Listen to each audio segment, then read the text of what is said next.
Aming Diyos na makapangyarihan, sa pagbubukas ng panibagong linggo ng pag-aaral, inilalapit po namin sa inyo ang lahat ng guro at mag-aaral.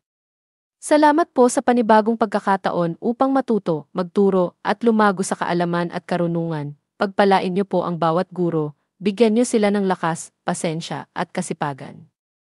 Ipagkaloob niyo ang karunungang mula sa inyo upang maging gabay sila ng may pagmamahal, pangunawa, at tamang pagdidisiplina.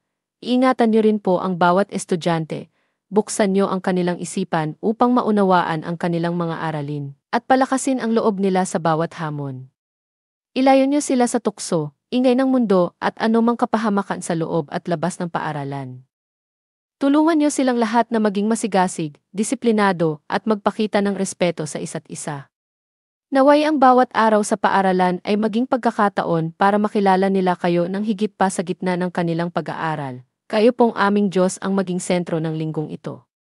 Maraming salamat po sa inyong patuloy na paggabay. Inilalapit po namin ang mga magulang ng mga mag-aaral at ang buong pamilya nila na patuloy na maranasan ang pag-ingat at biyaya upang mabigyan ng mga pangangailangan ang mga bata sa kanilang pag-aaral. At gabayan niyo po ang mga guro sa kanilang pagtuturo ng mabubuting asal sa mga bata upang sa kanilang maglago sa buhay ay maging responsabling mamamayan sila ng aming komunidad. Ilayo sa kanila ang mga masamang bisyo na dala ng mga masasamang tao sa kanilang paligid. Ikaw po, Ama, nang nakakaalam ng lahat, kaya aming ibinibigay ang lahat sa iyo, Ama. Patawarin niyo po kami sa aming mga pagkakasala. Lahat ng ito ay aming hinihiling, sa pangalan ni Jesus na aming tagapagligtas. Amen.